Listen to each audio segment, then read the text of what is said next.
isu-isu mereka. Mengapa menghulurkan bantuan kepada luar negara sedangkan rakyat di negara sendiri pun susah? Itu antara cemuhan segelintir masyarakat di negara ini yang memperlekehkan usaha beberapa NGO dalam menyantuni rakyat negara luar yang ditimpa musibah. Malah ada juga yang mengatakan NGO ini sebenarnya melancong atas tiket misi kemanusiaan. Ikuti wartawan Metro Ahad menemu bual Presiden Muslim Care untuk merungkai setiap polemik dilemparkan kepada NGO ini. Yaman, academician Muslim Care ni ditubuhkan pada tahun 2005. Okay. Itulah sempena kerana gempa bumi tsunami Aceh yang berlaku pada Disember 2004. Sebab tu pada 2005 kita menghantar satu pasukan untuk memberi bantuan kepada umat Islam yang terkena bencana di Aceh. Waktu tersebut Muslim Care belum ada lagi. Itu hanya sekumpulan kaki tangan Petronas, Maybank membuat satu badan kebajikan yang tidak formal untuk pergi membantu orang yang kena bencana di Aceh. Ramainya NGO luar yang membantu orang di Indonesia.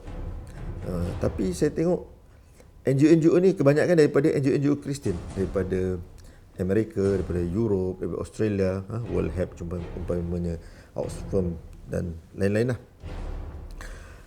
Menjadikan kita pun pelik kenapa sebuah negara Islam yang lebih kurang 200 juta penduduk pada ketika itu yang membantunya umat Islam yang membantunya memang sedikit. Sebab itu menggerakkan hati kami untuk membuatkan satu NGO yang untuk membantu umat Islam dan juga orang-orang yang susah di seluruh dunia. Dan kita walaupun namanya Muslim Care, tetapi kita membantu tidak mengira agama, tidak mengira bangsa, tidak ada sempadan lah. Maksudnya kita punya motto tu tepatlah, borderless humanitarian aid, bantuan kemanusiaan tanpa sempadan. Kita telah menghantar bantuan kepada lebih kurang 25 buah negara. Orang penyumbang-penyumbang di Malaysia ni, bagaimana mereka lebih prihatin kepada masalah-masalah di luar. Dan kerana apa? Saya ada logik dia, sebab kalau kita pergi tengok di Chad umpamanya ataupun di Yaman umpamanya, mereka ni nak makan ni kais pagi makan pagi. Macam di Chad, dia terpaksa ambil sisa-sisa makanan yang lebihan orang untuk dia makan. Bukan dia lebih nakkan makanan daripada duit, sebab dia memang betul-betul lapar. Jadi di Malaysia ni mungkin adalah yang miskin, fakir miskin memang ada, tetapi tidak sampai ke tahap sampai ke buluh. Tu nak kata bezanya criticality ataupun kesusahan orang di luar tu lebih kritikal lagi. Dan di Malaysia ni kita ada pusat zakat, kita ada Jabatan Kebudayaan Masyarakat dan badan-badan lain macam badan kebajikan daripada syarikat-syarikat korporat. Jadi umat Islam yang miskin di Malaysia lebih terbela dibandingkan dengan contoh di Palestin. Di Palestin mana ada pusat zakat? Dia pun nak bayar zakat pun tak ada, orang Palestin dah tak mampu. Di Syria umpamanya. Jadi sebab itu mungkinlah antara asbab yang membuatkan rakyat Malaysia ni prihatin lebih untuk membantu umat Islam di luar sana. Kita ni hanya menjalankan amanah, bukan kita yang menentukan saya nak bagi kat dalam negara ni, tidak. Kita bagi tahu. Dan juga untuk dalam negara ni sebenarnya banyak aktiviti yang saya sebut tadi. Cuma mungkin kurang didedahkan oleh media-media. Yalah, media ni pun kita faham juga dia nakkan satu benda yang unik. Yang di luar ni benda-benda unik. Contoh macam kita lalu di Chad kan, di tempat yang tak ada jalan raya. Mana dekat misalnya tempat tak ada jalan raya? Ini ialah mungkin asbab kenapa orang pun tak berapa nampak apa yang kita buat di dalam negara. Padahal ratusan ribu juga kita belanjakan untuk contoh buka sekolah awal tahun kan. Kita kena bantu orang fakir miskin yang tak ada baju, yang tak ada kasut, yang tak ada buku, dan banyak lagi lah program kesihatan yang mungkin tidak disedari oleh warga-warga Malaysia. Okey, saya ingat pada tahun 2014 banjir besar di Kelantan. Pada waktu yang sama Muslim Care menghantar pasukan ke Poland. Itu sebenarnya Poland itu dah dirancang lebih awal. Jadi kita tak tahu. Jadi satu tim pergi ke Poland dan sebahagian lain-lain SK berada di dalam negara. Waktu itu banjir besar. Apa berlaku?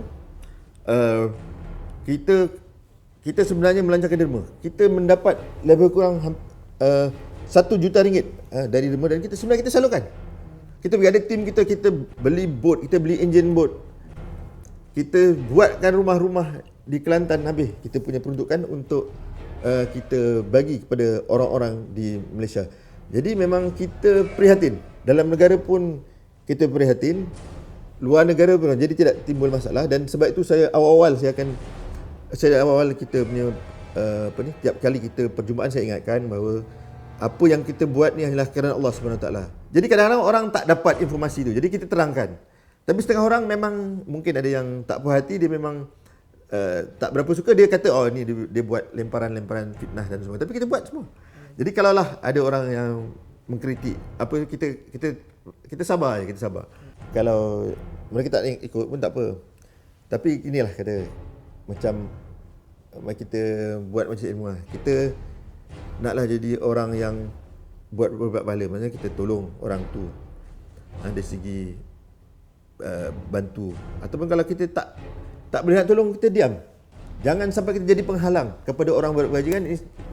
Ini adalah satu benda yang malang lah. Sebab apa dalam Allah sebut antara tugas khalifah di muka bumi adalah untuk mengajak manusia membuat kebaikan dan mencegah daripada membuat kemungkaran. Jadi kalau benda baik kita buat fitnah, kita halang dan jadi penghalang teruk. Maksudnya kita dah bertentangan dengan apa yang Allah perintahkan. Kalau tak tahu kita diam, ataupun kalau perlukan maklumat, tanya orang yang bertugas ataupun tanya orang yang pernah pergi dengan mereka.